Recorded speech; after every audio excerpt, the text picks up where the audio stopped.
Well, I think we'll go ahead and get started. I expect we'll have other people joining us, and I know there's a number of people watching us remotely. So particularly for the benefit of those people who may not know the Wilson Center, let me simply say the Wilson Center is the nation's official memorial to Woodrow Wilson. Like Wilson, we try to have one foot in the world of scholarship and another foot, or the other foot, in the world of policy. And I think today's event is very much of that ilk. I'm Bob Hathaway. I direct the Asia program here. You might wonder what in the world the Asia program is doing, sponsoring an event on that goes far beyond Asia. I'll just simply say that I've known Jordan for a long time, and he consented to let the Asia program organize this. But I should also say we are doing this in partnership with a number of the other programs here at the Wilson Center, including the History and Public Policy program and the Middle East program and the China Environmental Forum. All of those programs helped spread the word about this event, and we want to thank them. And, of course, we want to thank those of you who are watching and those of you who are in the room. We're going to hear from Jordan Tama, whom I will introduce in a minute, and then we will have shorter presentations by two longtime veterans from the Hill, one who spent his career in the House of Representatives, the other who spent more than 2 decades working on the Senate side. One worked for Republican, the other worked for Democrats. So as is the practice of the Wilson Center, we hope we've got a bipartisan viewpoint here, and we will certainly make time to include you in the audience in part of this discussion as we move forward. Jordan Tama is a fellow here at the Wilson Center this year. When he's not being a fellow here, working on a book, and he'll be talking about that research project today. Jordan teaches at American University's School of International Service.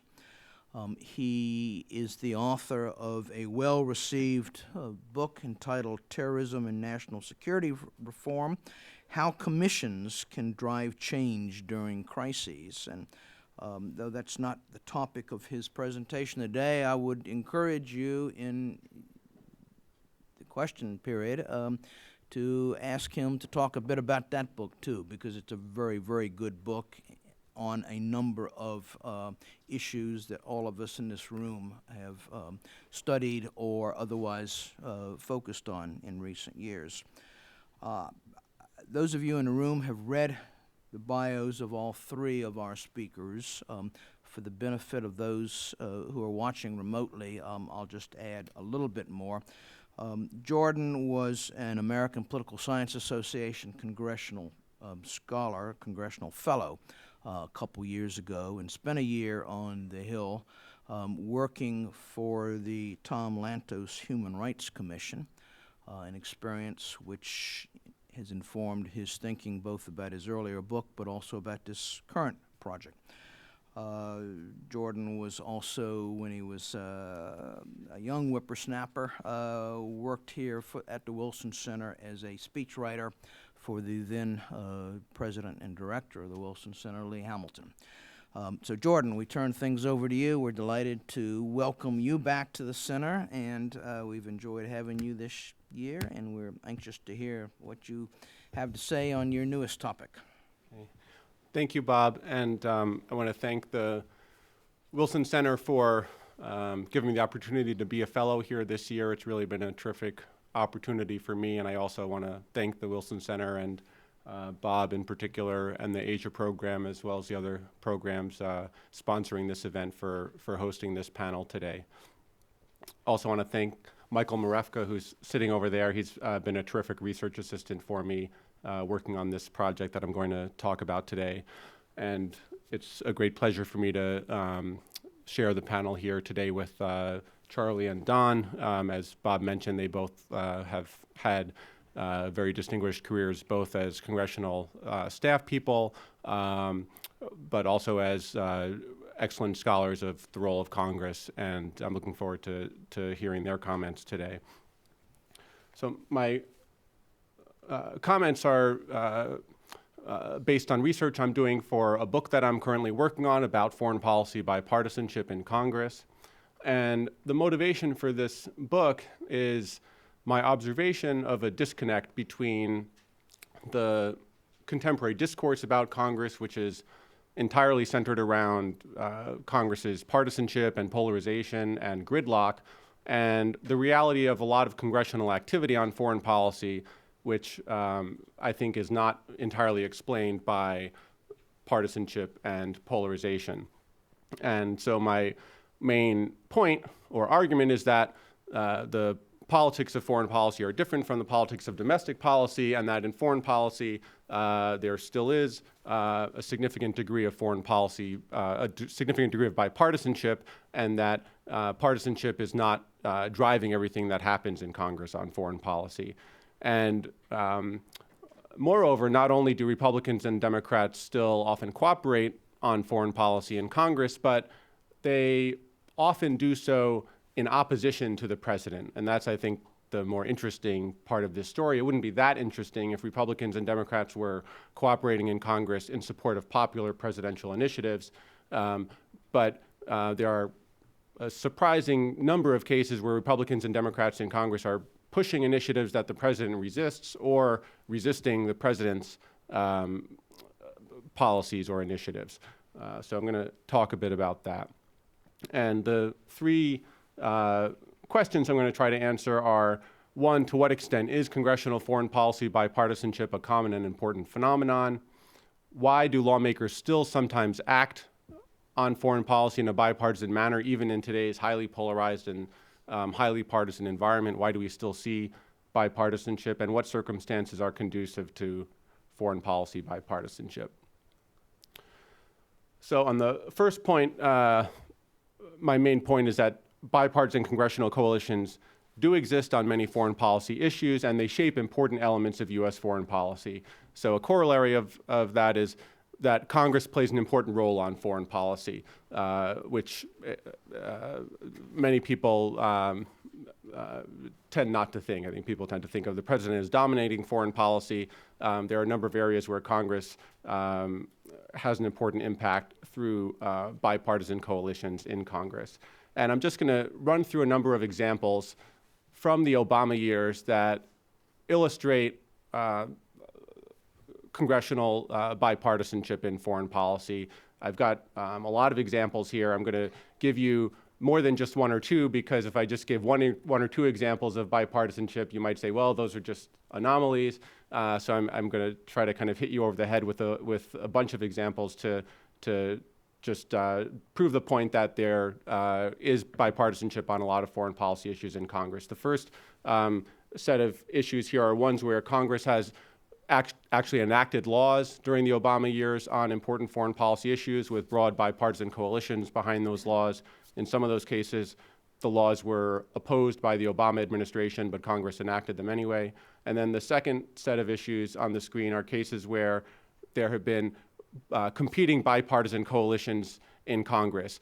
Republicans and Democrats aligned on one side of an issue, and Republicans and Democrats aligned on the other side of an issue. And on some of these issues, the issues are not resolved. Congress hasn't enacted legislation, but there's been bipartisanship on two sides of an issue. So, and these cases span the years of Democratic control of Congress, 2009, 2010, as well as the more recent years of Republican control of the House since 2011. So the issue of Guantanamo detainees. President Obama came into office pledging to close the detention facility at Guantanamo. Congress has prevented the president from being able to do that by repeatedly enacting laws that prohibit the president from transferring detainees from Guantanamo to the U.S. criminal justice system, and also place serious restrictions on the president's ability to transfer detainees from Guantanamo to other countries. And these legislative provisions have had broad bipartisan support in Congress, even though they've been opposed by Obama. Congress has enacted a series of laws, particularly in 2010, 2011, and 2012, imposing a number of sanctions on Iran and on companies in other countries that do business with Iran.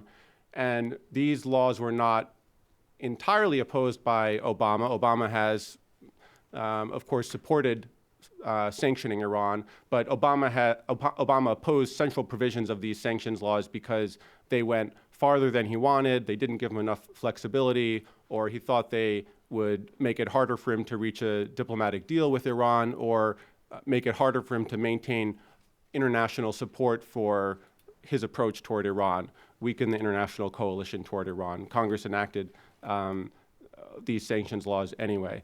On Russia, in 2012, Congress enacted a law that places sanctions on individuals in Russia who've committed gross violations of human rights. And Obama opposed this law out of concern that it would harm relations with Russia and reduce Russian cooperation with the United States on important U.S. priorities. The law was enacted anyway after Congress coupled it with another piece of legislation that Obama favored. Aid to Pakistan. In 2009, Congress enacted a law known as the Kerry-Lugar-Berman Law, which authorized a tripling of civilian aid to Pakistan while also placing a number of conditions on U.S. civilian and military aid to Pakistan. And Obama opposed those conditions, as did the Pakistani government, but Congress enacted that law anyway. In 2010, Congress enacted a law requiring the president to develop a strategy that would protect civilians in Africa from Joseph Kony's Lord's Resistance Army. This is the armed group led by Joseph Kony that has terrorized populations in some parts of Central Africa.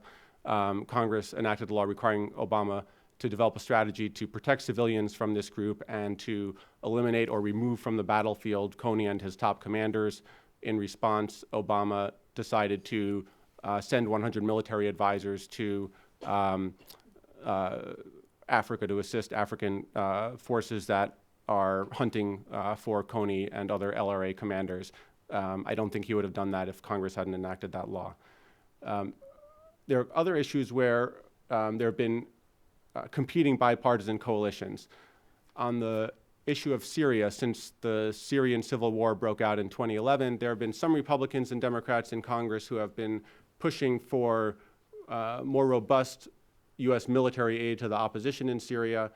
And on the other side of the issue, there's been a more quiet majority of members of Congress, including many Republicans and Democrats, who've been reluctant to get more involved in Syria.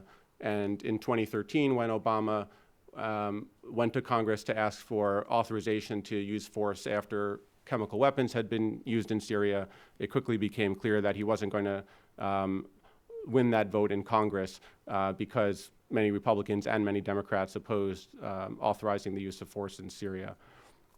On defense spending, since the onset of sequestration a couple of years ago, there's been, on the one hand, pro-defense Republicans and pro-defense Democrats in Congress who've been pushing to modify sequestration to restore greater defense spending, since sequestration has led to major defense budget cuts. And on the other side of the issue, you've had a coalition emerge of liberal Democrats and Tea Party Republicans who want to keep the significant defense cuts in place. And on intelligence surveillance, in the wake of the Edward Snowden scandal over the past year, there has emerged a coalition of liberal Democrats and conservative Republicans who want to place much greater restrictions on the intelligence community's ability to conduct certain kinds of surveillance. And on the other side of the issue, you've had Democrats and Republicans trying to preserve the intelligence community's ability to carry out the same kinds of programs that they've been carrying out in order to try to protect national security. So that's an issue that's not at all resolved in terms of congressional legislation. So why then do we still see a lot of congressional bipartisanship of these kinds at a time when Congress is generally so polarized and partisan? And I want to also underscore, I'm not arguing here, although it might seem that I am, I'm not arguing or don't want to intend to argue that Congress mainly or only acts in a bipartisan way on foreign policy. Their partisanship colors a lot of what Congress does on foreign policy, and it's worth noting that many of the fiercest critics of Obama's foreign policy are Republicans in Congress, like John McCain, Lindsey Graham, Ileana Ros-Lehtinen. But I'm just trying to highlight here that in conjunction with that partisanship, there is also significant bipartisanship on important issues. So why does this bipartisanship persist? One important reason, I think, is that members of Congress and the president simply approach world affairs from a different perspective. And this, I think, stems from their different constituencies and responsibilities. The president, of course, is elected by the American people as a whole, is responsible for carrying out the totality of U.S. foreign policy, and is, as a result, broadly concerned with overall U.S. national interests, overall U.S. national security, broad U.S. economic interests. Members of Congress, on an individual level, have more limited or narrow constituencies and are more likely to focus on individual single issues that they care about, either because their constituencies care about those issues, because interest groups important to them care about those issues, or simply because they personally are passionate about those issues. And those members of Congress will tend to push for the strongest possible action to address that particular individual issue that they care about, sometimes regardless of what the consequences are for other U.S. foreign policy interests or priorities. And so that tends to generate common clashes between Congress and the president. And then in addition to that, the ideological dimensions of foreign policy issues tend to be different than the ideological dimensions of domestic issues. What I mean by that is on most domestic issues, the issues break down on a clear left-right ideological spectrum. On issues like taxes and spending, healthcare policy, government regulation, all Democrats, and this goes both for elected officials and for members of the public, most or nearly all Democrats tend to fall to the left of nearly all Republicans on these kinds of issues. But on foreign policy issues, there's not this kind of clear partisan polarization in attitudes or opinions. When the American people have been surveyed about their views on certain core foreign policy issues, like whether they support using military force in certain scenarios, or whether they support a more expansive U.S. role in the world, the answers show little partisan polarization. Republicans and Democrats don't systematically answer these questions very differently. There are some foreign policy issues where there is more polarization. For instance, on issues of multilateralism or international institutions, Republicans tend to be more skeptical of these institutions than Democrats. And on foreign aid spending, Democrats are more willing to spend money on foreign aid than Republicans. But on many core issues, there's not a significant difference in how Republicans and Democrats approach the issues, and so that's, or think about the issues, and that's also why bipartisanship persists. And then lastly, on facilitators of bipartisanship, what circumstances tend to be conducive to the creation of bipartisan congressional coalitions on foreign policy? I think there are a few that are worth highlighting. One has to do with the nature of the interest group constellation on issues. There are some foreign policy issues where the interest groups that are active on the issue themselves have relatively nonpartisan reputations or have close ties with both parties. And there are other issues where the main interest groups that are involved have strong partisan associations or close ties with, much closer ties with one party than the other, and this tends to make a big difference.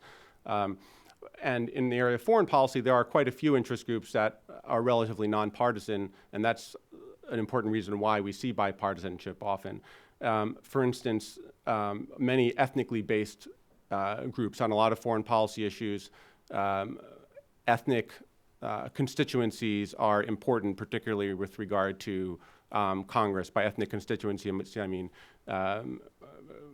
groups of Americans who immigrated from a particular country and care about that particular country. So you have groups like Cuban Americans or Vietnamese Americans or Armenian Americans and many others. These groups tend to influence both Democrats and Republicans if a Democrat is representing them or if a Republican is representing them, their influence will tend to be the same. But on other issues like trade, the interest group landscape is much more partisan. You have business groups on trade issues closely aligned with Republicans as one of the main interest groups, and you have labor unions closely aligned with Democrats as the other main interest group on most trade issues, and as a result, trade debates tend to be very polarized in Congress. Another, and also one more point on interest groups. By interest groups, I'd also include NGOs. So there are some issues where the key interest groups are NGOs, like human rights NGOs on human rights issues. And many of these NGOs also have close ties with both parties or nonpartisan reputations, and that can contribute to bipartisanship. So a second factor is whether an issue is one where elected officials can score political points by attacking the president. So some foreign policy issues, particularly ones where there's a perception of a scandal or a failure or a wrongdoing by the government, can create easy opportunities for members of Congress to score points by attacking the president. And this will tend to not be conducive to bipartisanship. A good example of this is the Benghazi, Libya attacks from 2012, where 4 Americans were killed. Republicans in Congress have nonstop attacked the Obama administration over this issue for the past 2 years, and charged that the Obama administration was responsible for oversights that allowed these Americans to be killed. And there's been no bipartisanship on this issue as a result. But Republicans in Congress have gotten a lot of media attention by highlighting, by emphasizing this issue. There are other issues, though, that are kind of under the media radar screen. They're not going to get a lot of national media attention or even local media attention. And on these issues, then there's less incentive for members of Congress to try to score political points, and there can be more incentive for them to cooperate constructively across the aisle. A good example of this kind of dichotomy, I think, to mention one member of Congress, is Lindsey Graham. Lindsey Graham has been one of the harshest critics of President Obama's foreign policy on issues like Benghazi, Syria, Ukraine recently, but then at the same time, he works in a more low-profile way, very cooperatively with Democrats on issues like the foreign aid budget, where he plays an important role in Congress. But that issue doesn't really generate much media attention. And then the last issue, last factor I want to highlight that can be important in terms of facilitating bipartisanship is when members of Congress who are pushing for legislative action on a certain issue stop short of pushing so aggressively that they are challenging the president's power or a very important presidential priority very aggressively. What I mean by that is the president is going to resist very strongly legislative initiatives that really challenge him in a very aggressive way or threaten to undermine one of his most important foreign policy priorities. And the members of the president's party in Congress will tend not to want to go along with any congressional initiative that's going to potentially weaken the president in that way or threaten a very important presidential priority. A good illustration of this is the Iran sanctions debate. So although Congress passed a series of sanctions laws that Obama resisted in part, earlier this year, President Obama took a much firmer line towards Congress when Congress was considering enacting a new round of sanctions on Iran at a time when Obama is trying to reach a diplomatic agreement with Iran and feels like he actually has some real prospect of doing so. And in Obama's State of the Union this year, he threatened to veto any legislation that Congress might send him that would impose new sanctions on Iran. And in the face of this veto threat, congressional Democrats backed away from advancing this kind of legislation. They didn't want to challenge the president so directly when the president was issuing such a high-profile veto threat. So to keep a bipartisan coalition together, lawmakers need to stop short of challenging the president too strongly. Another way members of Congress often do this is by giving the president a waiver with regard to implementing foreign policy legislation. So there are a lot of laws, like sanctions laws, where Congress enacts legislation that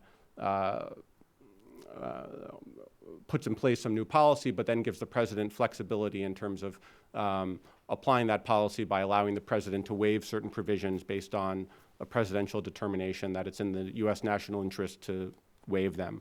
And when Congress does that, it's more likely to maintain strong bipartisan support for legislation.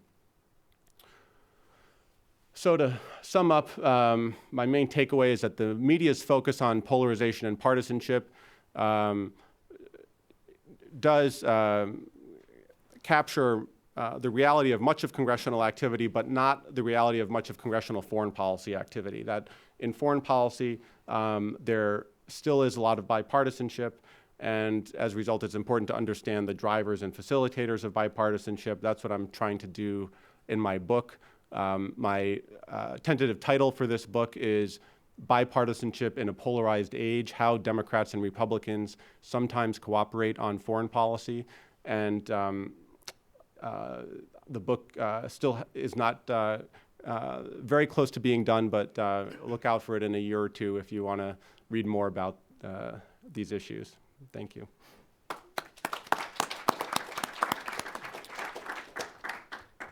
Thank you, Jordan. We'll now turn first to Don Wolfensberger and then to Charlie Stevenson. Don is a senior scholar here at the Wilson Center, simultaneously a resident scholar at the Bipartisan Policy Center. Don served here for 13 or so years as director of the Congress project here at the Wilson Center. He writes a regular column for the Capitol Hill newspaper Roll Call. He is the author of a book entitled Congress and the People, Deliberative Democracy on Trial. And he spent 28 years as a staff member of the Rules Committee in the House of Representatives, committee regarded by many people as the single most important and influential committee in the House, if not the Congress. Though once you get beyond the Beltway, people might not be aware of it. After we hear from Don, we'll then turn to Charlie Stevenson, who teaches today at the Nitze School of Advanced International Studies at Johns Hopkins here in town. Charlie also has more than 2 decades worth of service in the Senate on defense and foreign policy issues. He too is a scholar, having published a number of books. His most recent book is entitled America's Foreign Policy Toolkit: Key Institutions and Processes. So we have 2 people who are very interested in and indeed expert on the way in which foreign policy is made and the way in which Congress exercises its role in the foreign policy process. Don, you first. Okay. Thank you, Bob. It's a pleasure to be here, and I appreciate the invitation to participate in this. I want to commend Bob on something that I've noticed over my, 17 years now here, and Bob's been here most of that time. But he is one who takes a special care in looking after the fellows when they come here and making sure that they get the assistance they need, that their talents get showcased in various ways beyond the work in progress, which we do, and I think Jordan had his about a week or two ago. But I really want to commend Bob on that special attention that he gives. And I also want to welcome Jordan back. Got to know him when he was a speechwriter with Lee Hamilton, and got to appreciate his talents, especially when Jordan was not only working at the center for Lee doing the various things, but in connection with the 9/11 Commission, and then later, I believe, the Iraq Commission as well. Were you involved with that one? I wasn't. I was just off in graduate school at that point. Okay, Yeah. you're probably writing little things for him on the side, though, at that point. I know how former staff even tend to feed their former members with things. But in any event, welcome back, Jordan, and I really appreciate your wanting to have me on this panel, too, to comment on the book that is in progress that you have. I think it's especially important that we have people that are looking at the Congress and sort of debunking some of the myths that have grown up about Congress, whether it's when partisanship began on the Hill, and I won't go into that one today, but I have a contrary view to those that say it all started with Newt Gingrich. Believe it or not, it didn't.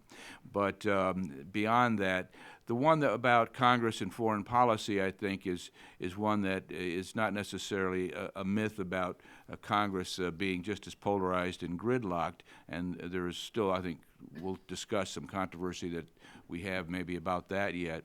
But the fact that Congress is so polarized that it's unable to get anything done, I think we have to look at that both from a domestic side and from the foreign policy side, because I think there are some important things being done under the radar domestically that people tend to miss when they just see the big headlines about Congress being gridlocked today on this big issue or that big issue.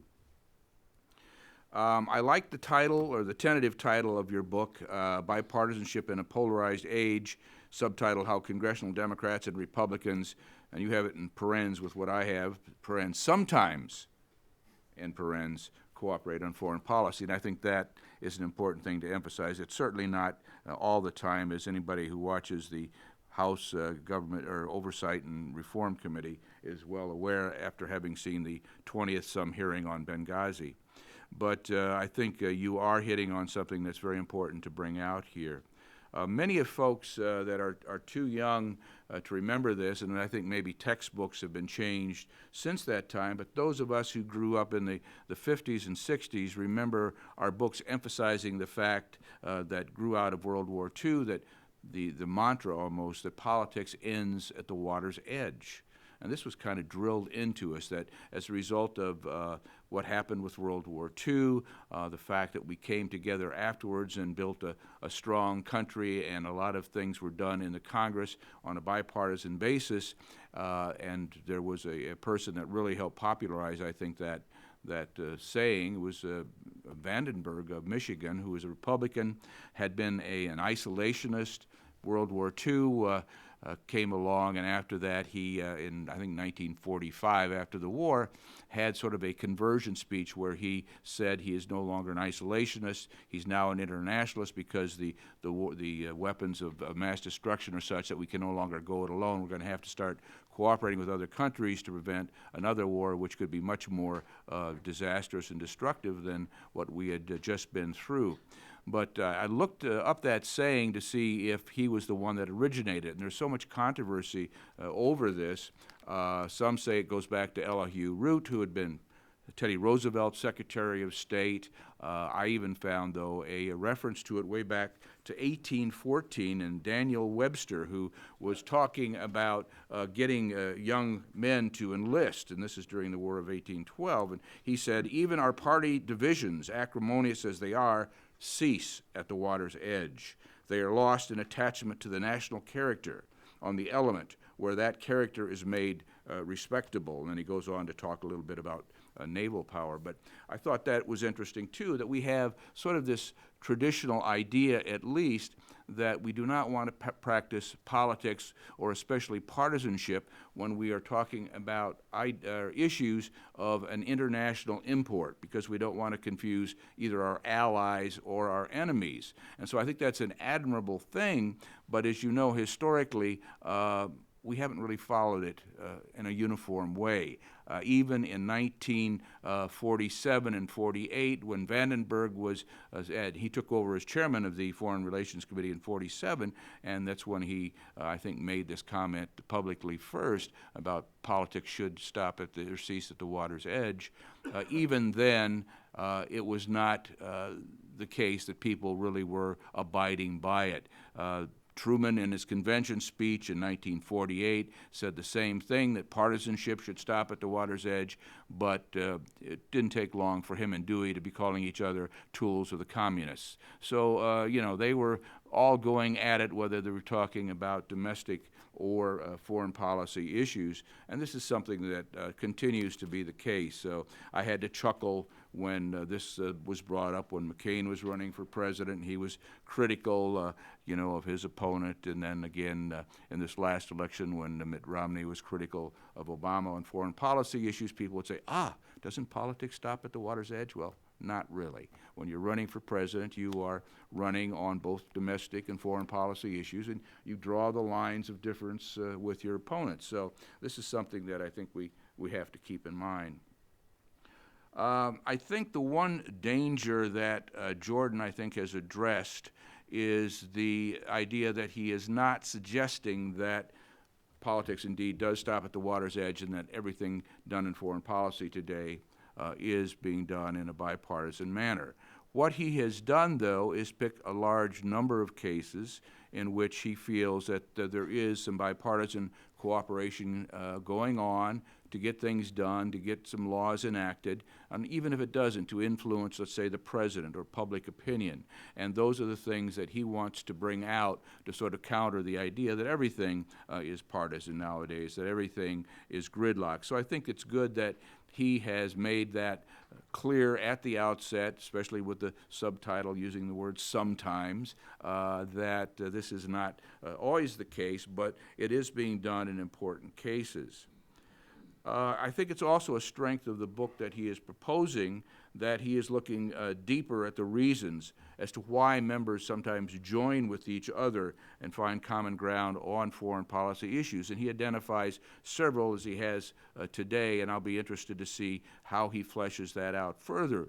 But certainly the more localized nature of members and their constituencies, whether they're their geographic constituencies in their states and districts, or whether you're talking about interest group constituencies, which are also important, have a lot to do with why members focus on these things and quite often will be working together to get things done. So I think when he goes into his case studies in more detail, it'll be good to see what has motivated particular members who have taken the lead on these issues in a bipartisan way. What has motivated them to act, to reach out across the aisle with others, even when sometimes you get your wrist slapped by your leadership if they see you reaching across the aisle. But I think Jordan has indicated that that probably is less likely to be the case than when you reach out on a domestic issue, that the leadership is more likely to slap you on the wrist for sleeping with the enemy or whatever they want to call it. But in foreign policy issues, at least, there's less partisanship to begin with, less ideology, and therefore maybe you have a little more running room, a little more latitude in which to reach across the aisle. So I like the fact that he is doing that. Jordan could not give us a précis, certainly, of what methodology he is using, but obviously he is very attentive over the last several years. In this book, originally I think he was going to cover the Obama years, but at least in the synopsis that I have, he is going to also reach back into the Bush years as well, which I think is good to sort of compare and contrast different situations, whether it was the last 2 years of Bush's term when he had divided government, or the 2 years prior to that, so his entire second term, when he had unified party government, and Obama, the same situation then, having unified party government the first 2 years of his presidency, and then the House coming into Republican hands in the second 2 years of his first term. So contrasting those situations, I think, is good. And is there much difference in the extent of bipartisanship we see under different presidents, but under different situations of party governance? And so I think this is going to be very rich if you indeed do dig a little deeper into those two presidencies. I would not recommend that you necessarily go back to Bush's first term, but there you certainly will find a lot more bipartisanship, at least initially in the aftermath of 9/11. But as I point out in a chapter that I did for a book on Congress and the war on terrorism, that broke down even pretty rapidly when they were getting into talking about a Department of Homeland Security, and lo and behold, what became a political issue, but whether or not the department that they were debating to create would be unionized. And so you had that issue being used in campaigns and so on. And so even there, even though we had this rally around the flag thing on a lot of the initial legislation, that was breaking down very rapidly after a few months. And so that's something that you have to keep an eye on, what things do get in the way then of bipartisanship, even when members want to be seen as pulling together for the good of the country. Finally, let's see, the premise that bipartisanship in foreign policy is good is something that we may want to question. I think you are pitching the book in the sense that this is something to be desired. But I would question that not necessarily so. Sometimes you will have a mob mentality in which the two parties in Congress pull together. They're reacting maybe to public opinion instantly in the wake of a crisis. Let's go to war, or let's do something drastic here. So you have a bipartisan upswelling of feeling, but that may not ultimately be the best thing for the country. And this is where presidents come in and say, well, let's slow down, let's wait a little bit, let's talk this out, and so on. But I would not, even though I am affiliated with the Bipartisan Policy Center, I would not say that bipartisanship is always a good thing, that there are instances in which members can be working together across the aisle. But as I have sometimes told student groups that I've talked to, when everything seems to be bipartisan, that's when I grab for my wallet. What's going on here? I am a partisan, but I am a bipartisan, but I look at each situation and say, what's really going on here? And so I think that is something, though, that comes out maybe in some of his cases. I don't think Jordan is picking sides on some of these issues, but let me just give you one example where there's a lot of division. He cites the issue of detainees, the terrorist detainees, especially in Guantanamo, as being an issue on which there's bipartisanship, because those provisions were enacted into law saying we don't want those detainees brought to the continental United States. But I looked at 2013 in the Congressional Quarterly just to remind myself what was happening there. These were amendments that were offered in the House primarily, a few in the Senate. But on every one of those amendments in 2013, I think 5 or 6 in the House, 1 in the Senate, they were all broken down as party unity votes. That is, a majority of one party is on one side of the vote, keep the detainees in Guantanamo, Republicans. A majority of Democrats, and this is overwhelming majorities in all those instances, were on the other side. So was this really an instance of bipartisanship? Well, it made it into law because Republicans controlled the House. And in all the cases where this did become law, these were in larger bills, usually defense authorization or defense appropriations bills. So the president swallowed them as a result as being blocked from carrying out his campaign pledge way back in 2008 about closing down Guantanamo. The detainees are still there. So I think one of the things you have to do, and I'm not urging the type of methodology that I hear at every political science association meeting, is look carefully at all the votes and use that as proof of your case, because those votes are going to tell you something different from what your larger, not just your larger instincts, but your larger study of the issues tells you. And that is that the votes on individual amendments are not necessarily telling you thoroughly what's going on in the Congress. You are also bringing out cases where there might not necessarily be roll call votes, but in which there are important oversight hearings that are influencing the president and they're influencing public opinion. There are also things being done behind the scene through letters to the administration to urge a change in foreign policy and so on. So these things are going on as well, and I think if you look at the votes, as I did, and I just looked at the congressional quarterly roll call votes on what are called presidential support scores, those issues on which the presidents have taken a position on which there was a roll call vote. Many of those, if not most of them, were party unity votes, with the parties divided, one party a majority on one side, one on the other. But most of those were small bite amendments. A lot of them were repetitive, so many were on detainees, a lot were on sanctions and so on. But I think you have to look carefully at those and take those into account as to what do you mean by bipartisanship. The fact that it was signed into law means, yes, eventually the two houses got together, even though they were divided between the parties. The president signed it, but was this really an instance of bipartisanship in what you are getting at, or are you looking at something deeper where they're actually working together and talking together and agreeing on some things, if not a majority initially on each side, but at least a substantial group from both parties? So with that, I will finish, but hopefully that'll be a little helpful as you proceed with the book. Well, thanks, Don. I thought I knew a fair amount about Congress and foreign policy, but I learned new things today. Charlie Stevenson, welcome to the Wilson Center. We're delighted to turn things over to you now. Thank you. I feel quite privileged to be here among these scholars to offer my own 2 cents. Something Don was saying, maybe we need more categories to describe degrees of bipartisanship, isn't it?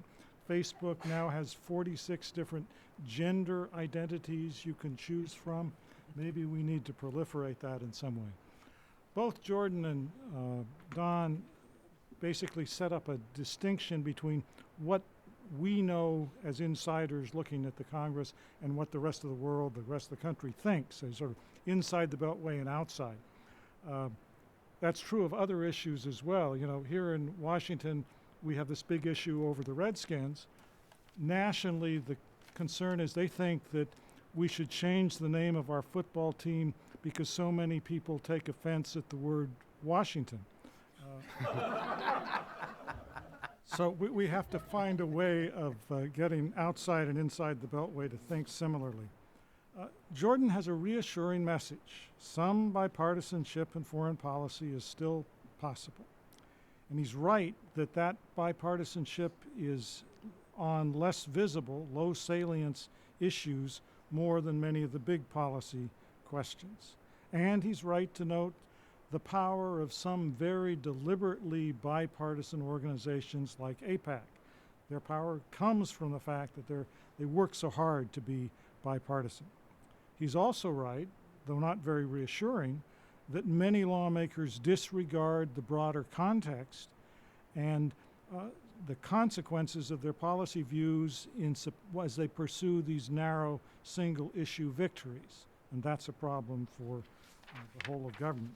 Now, I disagree with some of his analysis of some of those examples. Guantanamo, Iran, Magnitsky Act, Chinese currency manipulation, because I think instead these cases show it never hurts to be tough on terrorists, Iran, Russia, and now China.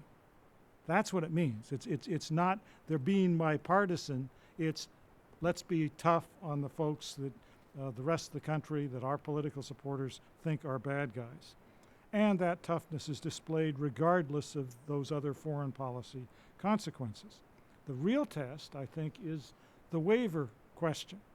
You know, yesterday, the Senate unanimously, and the House today may well do the same thing, passed a measure to try to prevent the appointment of the Iran ambassador to the UN. Unanimous. This is rare, as you know, for any unanimous thing. Okay. I checked up the law. The amendment is to a law that allows a presidential waiver.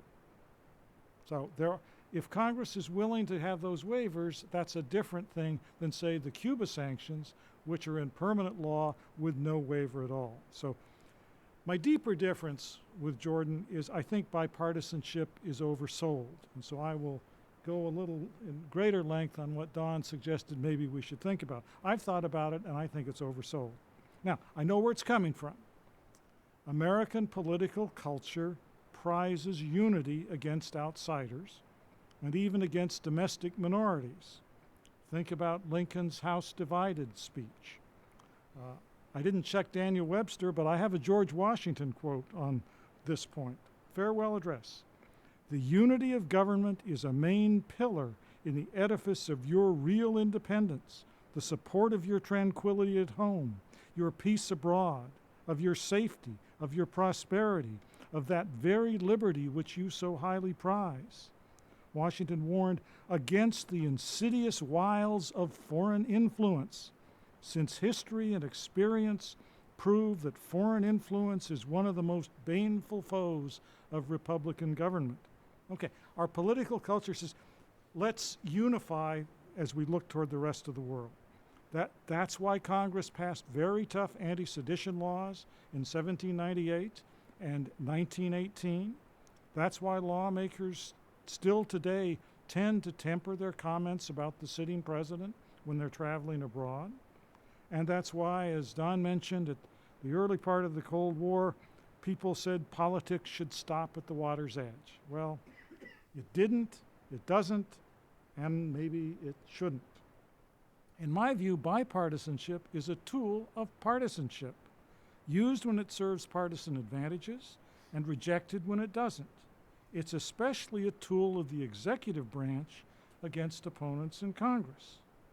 Now, lawmakers still see value in bipartisanship for coalition building in each chamber, but their leadership, as Don mentioned, sometimes withholds that cooperation to score political points. Nobody said it better than Mitch McConnell. When you hang the bipartisan tag on something, the perception is that differences have been worked out and there's a broad agreement on the way forward. Bipartisanship helps. If it appears to be there, it makes people think this is good. If it's not there, it makes people think twice about what the policy issue is. Well, if bipartisanship is a tool to be withheld or used as a cudgel, I think we should look elsewhere to see what to value in legislative, executive, foreign policy making. So I guess I'd urge Jordan to consider the case against bipartisanship and some alternative ways of looking at what's good when Congress and the president work together and what's bad when they don't. And I'd offer 3 measures of merit for good executive legislative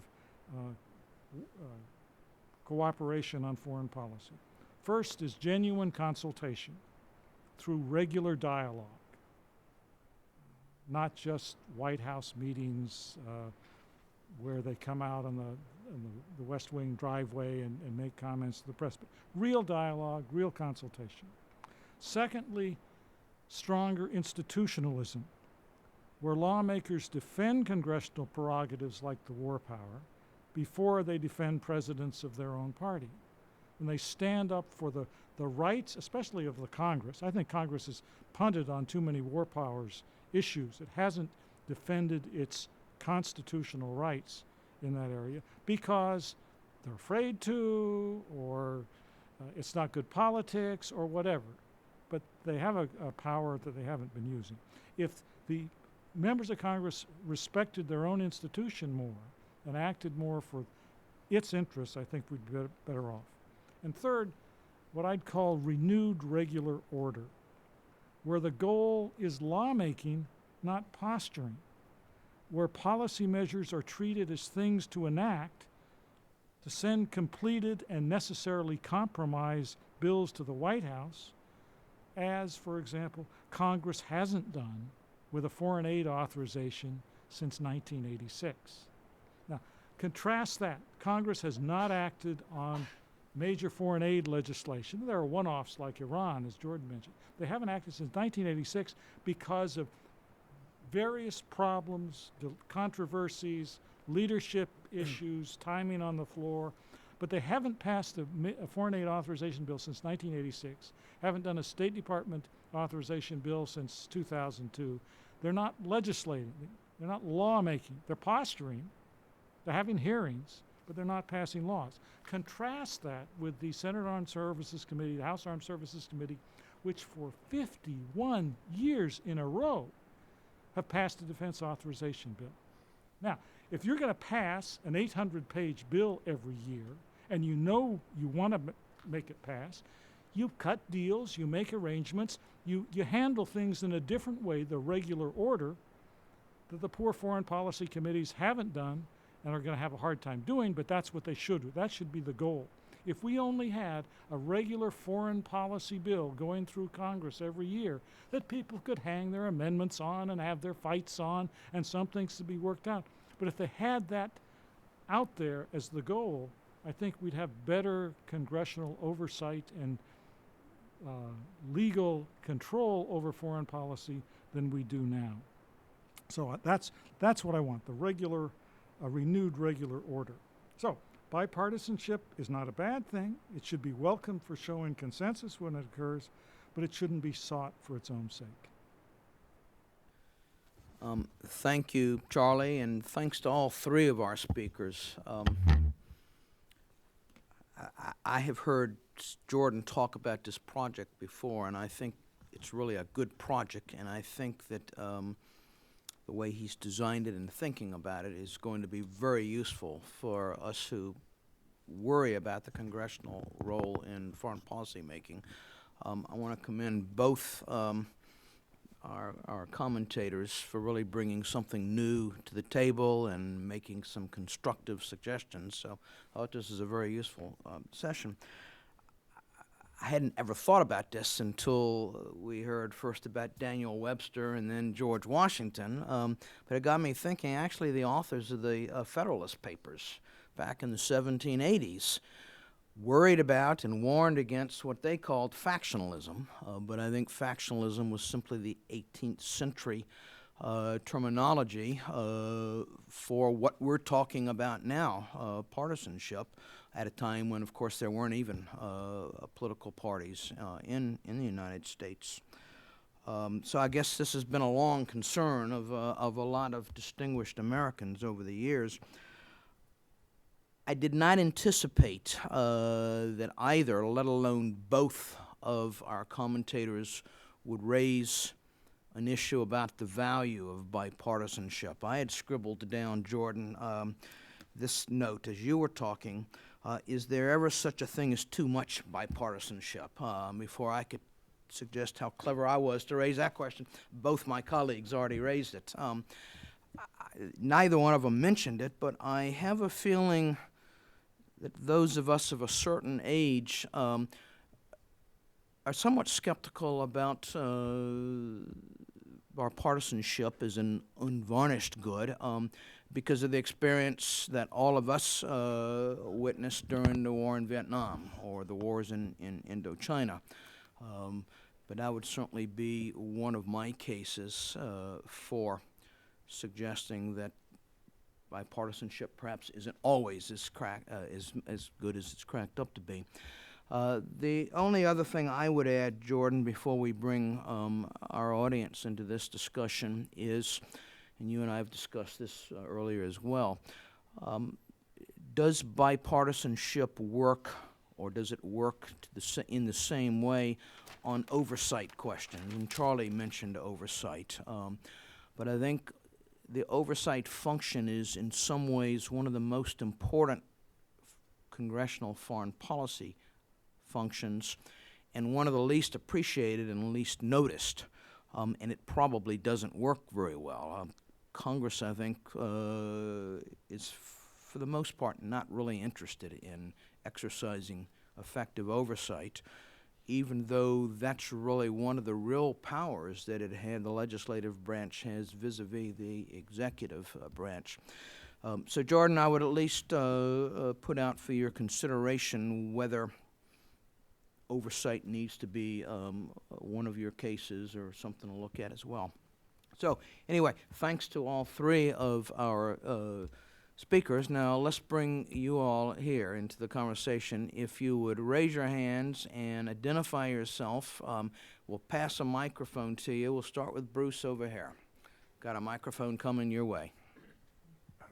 Bruce Jenelson, currently a fellow here at the Wilson Center, professor at Duke University. This is really an excellent panel. You know, Jordan and I, we've talked about your project before, and I think, you know, you're trying to swim against the tide, that it's not all about partisanship, and the comments were really sort of raising the question of whether it's partisanship or not. Does that necessarily equate with it being a good thing for foreign policy? And I think that's really important. You know, Bob just mentioned Vietnam. I mean, there are many examples where we have had too much partisanship. You know, I mean, I'd point to the mid-1950s when Stalin died and Khrushchev went through de-Stalinization, and Winston Churchill was running around saying maybe we should think about détente, but it was a non-starter in American politics, right? So, I mean, I think there are examples where, so it gets to what are the motivations, I think. Similarly, a lot of times, you know, a better policy comes out of political conflict. You know, Lee Hamilton wrote about and was very involved in 1983 with the Philippines election, where Marcos, you know, won through corruption, and Corazon Aquino was cheated out of the election.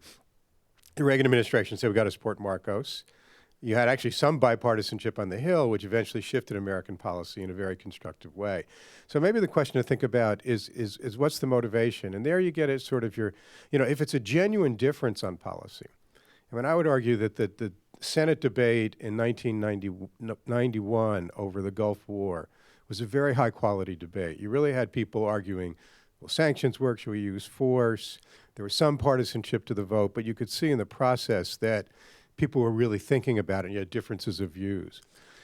You know, the gotcha issues seem to me to be the ones where partisanship is the most destructive to foreign policy. And just to use your Benghazi example, you know, in discussions I've been having with some people over in the State Department and in AID, they talk a lot about their inability to do their mission now in a whole variety of settings because of Benghazi and the concern about safety, that there's a 20-to-1 ratio of security officers to AID development officers and foreign services over there. And I would argue at least that's been very much of a gotcha issue.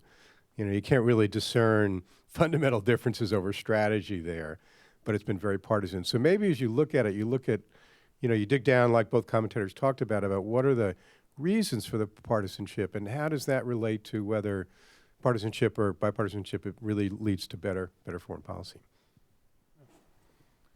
You want to address that, or you want to gather a couple questions? Well, let me address it because I think it overlaps well with some of the other comments, and particularly on the question of whether bipartisanship is always good. And I don't at all think that bipartisanship is always a good thing, and I will be sure to make that point clearly in the book, because that's not the argument I'm trying to make. I'm trying just to make a more analytical argument about the existence of bipartisanship and the factors that influence it. But I think there are two significant dangers with bipartisanship. One is the danger, which a couple of the comments have highlighted, of constraining public debate, where there's not really a significant public debate because everybody's just agreeing with each other or just going along with the president. I think that's a real danger. And the other is that with regard to Congress, particularly, there are instances where Republicans and Democrats in Congress are on the same page, pushing an initiative that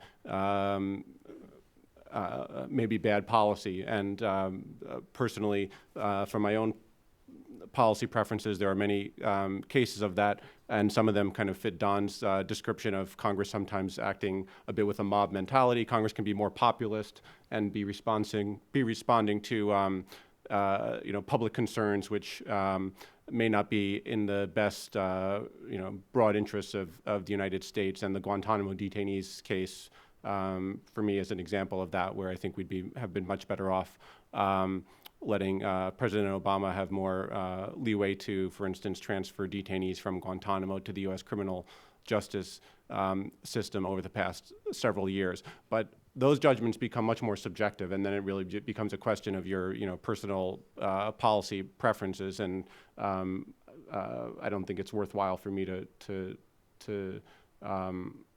make an assessment of each issue on a normative grounds in the book. But I definitely will make sure that I'm highlighting the sort of downsides of bipartisanship, and for both the reasons that have been highlighted here. Bruce, I was glad that you referenced the congressional debate in '91 about the first Gulf War. All three of us were on the Hill at that time, and I remember quite distinctly the comments in the aftermath of the congressional consideration of really the key issue in foreign policy, whether or not to go to war. And the comments were, this is how Congress is supposed to work. And gosh, it seems like a long time ago now, but it wasn't all that long ago when, at least in one instance, regardless of your preferences on the question at hand, the system actually seemed to work. So, Fumiake, over here.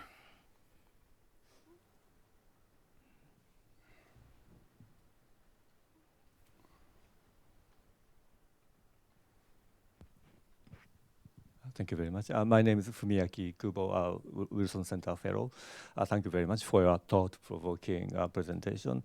My question is that, my sense is that you can always find a certain amount of bipartisanship, in any Congress. But do you think there's more bipartisanship or less bipartisanship, in this Congress that you, look at, today?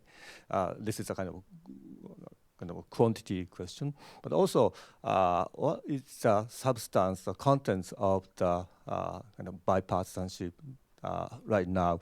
My sense is that, for example, the rise of the Tea Party may have brought in something new, and at least some of them, as you mentioned, are reluctant to spend much for defense, or at least some of them are reluctant to give TPA to the president for a constitutional reason, which might be pretty new in the recent time. So this is one of the examples, but what's the contents, the substance of the bipartisanship in foreign policy? So my sense is that you can step in further, in this area.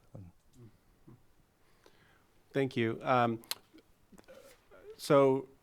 Statistically speaking, there is less bipartisanship in foreign policy now and in recent years in Congress than there was in earlier decades. So it's hard to compare just one Congress because there aren't that many votes on foreign policy in just a given year. But if you say look at the last several years and compare them to particularly the 1970s, 1960s, 1950s, there is less. There's more polarization in the foreign policy votes in Congress than there used to be, and that's a long-term trend going back several decades. But at the same time, it's also the case that the polarization in foreign policy votes is less than the polarization on domestic policy votes. So over time, Congress has become more polarized on domestic and foreign policy issues, but it's less polarized on foreign policy than on domestic policy, if you just look at congressional votes. In terms of the substance of bipartisanship, the Tea Party is really, I think, an interesting part of the story, and I think will make my book more interesting because it's kind of shaken up the partisan dynamics on some of the foreign policy issues in an interesting way, where you have the Tea Party departing from the kind of traditional Republican orthodoxy, which favored high defense spending, for instance, and in the past you would have rarely seen Republicans supporting cuts to the defense budget, and now you're seeing that from many members of the Tea Party. On trade also, as you mentioned, there's a different perspective that Tea Party members are bringing than the traditional Republican approach to trade, and so we've ended up having more instances where Tea Party Republicans are aligning with liberal Democrats in particular, and then being at odds with kind of more traditional centrist or pro-defense, pro-national security type lawmakers from both parties.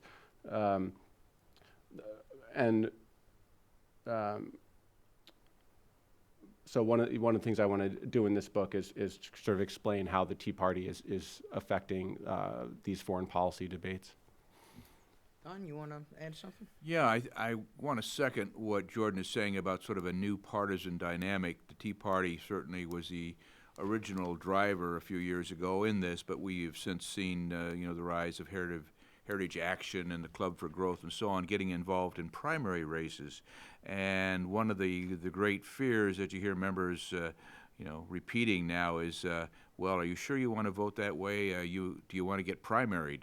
And are you a rhino, a Republican in name only? You know, and so I think that new partisan dynamic is probably spilling over into even foreign policy areas. Jordan mentioned defense as one example where people were shocked that a certain number of Republicans were willing to go along with sequestration, which hit defense, you know, very hard. But they did not seem to be as concerned as their traditional Republicans on that. So, but I think that the idea that members are more fearful now of challenges within their own party, especially Republicans from the right, is something that is certainly adding to the polarization and the fear factor that had already been in play for a few years. I have kind of a methodological point that I think should be raised, namely that votes are the best way we have of judging congressional intent, congressional actions, including the question of partisanship or bipartisanship, but they're a misleading indicator. The votes don't always tell what matters, in part because of what Don was saying. There are party unity votes. Don worked on the House Rules Committee, which has at its job structuring the votes that are allowed to the political advantage of the majority in most cases. And in the Senate, a big part of the fight on filibusters has occurred because the minority feels shut out because the majority leader keeps filling the amendment tree to prevent votes that are somehow viewed as potentially embarrassing to the majority members. So what things get voted on at the chamber level are the only things we have to go with, but I think maybe you need to look at what happens at committees, at the subcommittee level when they take votes. There might be more or not even votes, but their actions. Certainly the Armed Services Committees do a lot of bipartisan national security work, and it never comes to a vote on a narrow issue, or rarely comes to a vote on a narrow issue in the chamber. Let me tell one other personal story that illustrates why, at least in the Senate, votes are highly misleading. Of course, one reason is the majority leader often votes contrary to his position in order to be able to make a motion to reconsider. Harry Reid does that all the time, as his predecessors have done the same thing. I was working for Senator Biden of Delaware in '83 when the Congress passed the War Powers Authorization for Lebanon. And Biden was managing the debate for the Democrats. Senator Tsongas of Massachusetts had an amendment. I forget what it did. He presented the amendment. Biden made the only speech against it. And then they took the roll call. Biden voted for the Tsongas amendment. When the clerk first read out the names, I went up to him and said, Senator, the clerk has you recorded voting for Tsongas. Don't worry, it won't pass. And I didn't want Paul to be embarrassed by a small vote. Okay, senators, in my experience, often made up their minds how to vote on issues on a lot of personality factors that never can be captured by a roll call analysis. Jordan, congratulations. We've just drawn from what was a 2-year project into an 8-year project for you. Other questions or comments? Yes, right here. Scott Ballard, retired Senior Foreign Service Officer. I'd like to follow up on this idea of substance in foreign policy bipartisanship. Where we do see it, to what extent do you think that it reflects some sort of a national consensus on those particular foreign policy interests or goals? And what degree does it reflect a public indifference to those things foreign? It's a good question. I think there are times when it's one and times when it's the other. For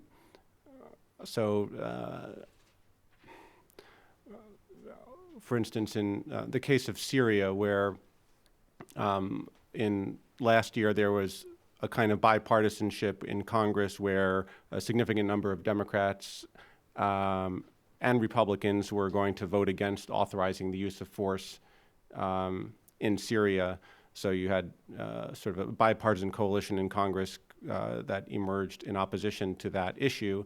That was really reflecting a public unwillingness to intervene in Syria. The majority of the American people didn't want us to intervene militarily there, although one could argue that if the president had made a very, very forceful case for that intervention, he could have gotten more public support for it. I think on high-profile issues, the positions of members of Congress will tend to reflect where the public is, the public generally, or the public in their state or district.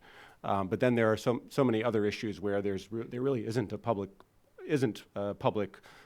consensus or even public opinion on it, because it's just not on the radar screen of most people, and so it's really a inside Washington issue, or one that is only the only important actors on the issue are outside of the government are interest groups, and then members of Congress may be responding to the interest groups, but they're not really responding to where the public is. On some of these sanctions issues, for instance, I think Charlie's right in pointing that on a lot of these issues of sanctions, members of Congress are taking positions that are popular in the sense that they're kind of a position to stick it to some country that we don't like, or that we have worries about, like Iran or China. And so in that sense, those kinds of positions on the part of members of Congress may be popular, but most Americans are not going to vote based on those issues. So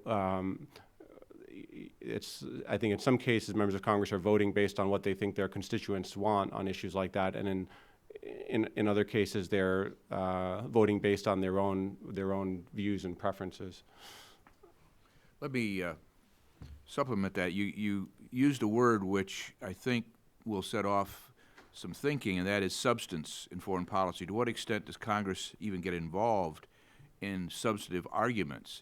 So many of these votes are coming from the floor. They're not necessarily committee-reported amendments to bills, and so they are sort of gut reactions to an issue of the day.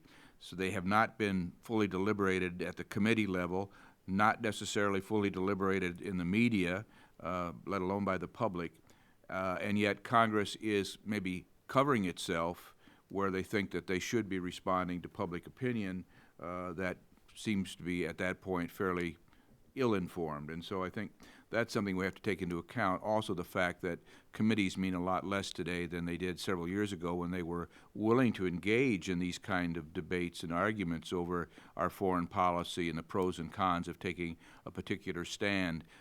Committees have been weakened considerably over the last 2 or 3 decades, and so you see less and less of this kind of discussion going on at, let's say, subcommittee hearings or full committee markups or whatever. So I think that's something to be concerned about, is the extent to which Congress really doesn't get involved in substantive arguments. Just another example from my checkered past. I remember in the 1990s, the House passed a series of China bashing bills. In each case, the affirmative side got at least 420 votes. The negative side got a dozen or fewer votes. one reason it passed by such, these 8 bills passed by such overwhelming majorities was because the members were conscious of the fact that the Senate wasn't going to pass the bill. And therefore, in the minds of many people, you could reap the perceived political dividends of supporting bills that reflected widespread anger or frustration with the Chinese, and yet the assumption was, it may not be accurate, but the assumption was there are not going to be any real-world consequences for American foreign policy because it's never going to become law.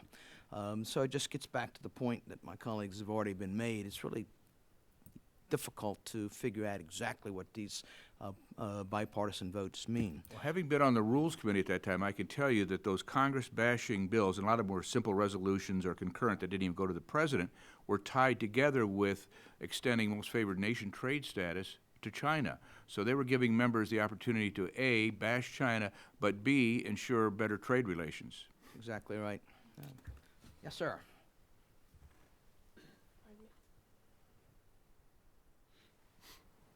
Just getting to the point that you were of substance and also public.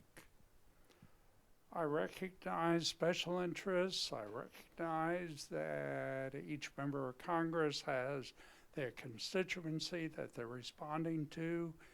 I also heard, and I know, there are panels that go on, and subcommittees, and so on and so on.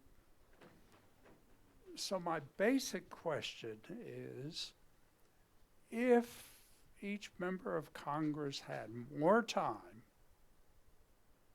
to learn about the issues, and that can come from these, from constituents or special interests, but if they had more time to learn about the specific issues that they are going to vote on, how do you think that would affect bipartisanship?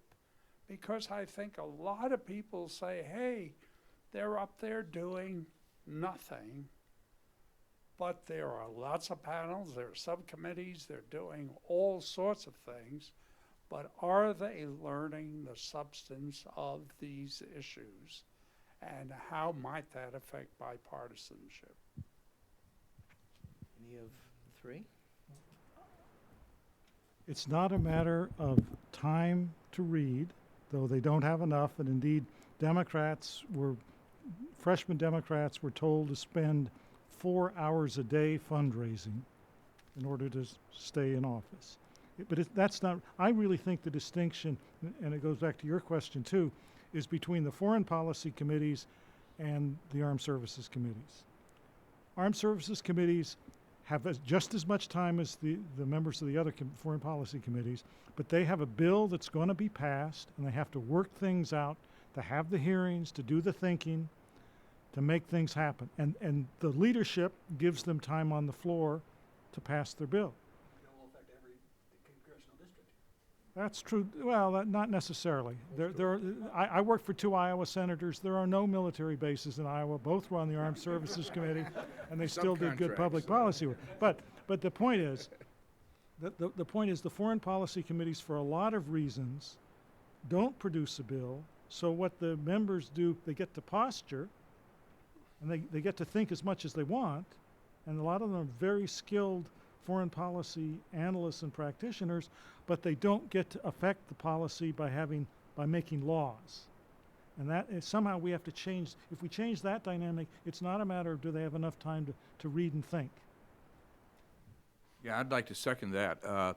I think that most members would not focus on foreign policy issues, even if that was one of their committee assignments, because their constituents aren't that interested in it. But I think your point is well taken, that at other levels, if members were somehow forced to spend more time in their committees learning issues, they in turn would be teaching their colleagues through the floor debates and so on, and Congress would be in a better position to have better policy outcomes. But if ifs and buts were candy and nuts, we'd all have a Merry Christmas.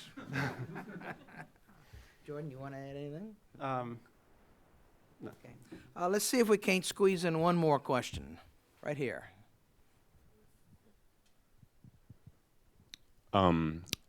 Would immigration count as a foreign policy issue? It certainly could. I think that's an issue where there's no handbook that says what issue is a foreign policy issue. So it's really in the eye of the beholder. And many people don't think of it as a foreign policy issue, but you can make a very obvious argument for why it should be treated as a foreign policy issue. It's not one that I am focusing on and treating as a foreign policy issue in my book, but you know, there's arguments on both sides of that. So, The Jackson Amendment. Jackson-Vanik Amendment, yeah. Let's squeeze in one more question. Let's go back over here for the last question.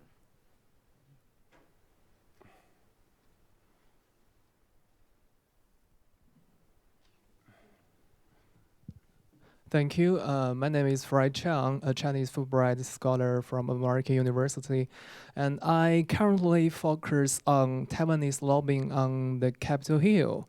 And I found it very interesting that no matter which party takes the White House or which party win the majority of the Capitol Hill, there is always a bi-party consensus on Taiwan issues. Which is quite different from issues concerned other Chinese issues like the most favored nation issues. So I want to know your gentleman's idea about what's the momentum drive this bi-party consensus over Taiwan issue. Does it, just like what Mr. Bob said, that because the congressmen know that it will never become a real law, or because the administration plays a very counteractive role over such an issue? Thank you. Bob, you should answer that one first. I think you're right. There is a widespread consensus on Taiwan policy, which has existed over a period of decades. And I think that simply reflects a perception, both here in Washington but throughout the United States, that the Taiwanese have been good friends of the United States for a long time. They have, in history, geography, and power politics, have in some respects dealt Taiwan a series of bad blows simply because of their neighborhood, and particularly the juxtaposition with the far larger and more powerful PRC. But there's a sense that it was probably the right thing for the United States to do to de-recognize Taiwan as the government of all of China when Carter did so in 1979, and at the same time to recognize the PRC. There's a sense that that was probably necessary, but nonetheless regrettable. The Taiwanese people, so the perception goes, are greatly to be admired, first of all, for their quite remarkable economic development, and then more recently, their political development into a full-fledged democracy. So there's a perception that Taiwanese share what we think of as American values, that they've been good friends, they continue to be good friends, and there is no point where the fundamental interests of the two peoples are in conflict. So I think that really gets to the heart of why, generally speaking, Taiwan is not a partisan issue. Now, I would say back in the late 40s and early 50s, it was. The two parties split over the virtues of U.S. support for Chiang Kai-shek, but in more recent decades, certainly, there's been virtual unanimity on the importance of maintaining as close a relationship with Taiwan as is possible within the constraints of the United States not recognizing the Taiwan government. Anyone else want to add anything? Good job. Glad you're here. I think this has been not only an informative session, but also a fun session. I think we probably could continue this at another time, and maybe we will. Certainly, Jordan, when you get the book out, we'll do it all over again. Thanks to those of you who joined us remotely. Thanks to those of you who are in the room. Thanks particularly to our three really terrific speakers, and I hope everybody will join me in expressing our appreciation to them.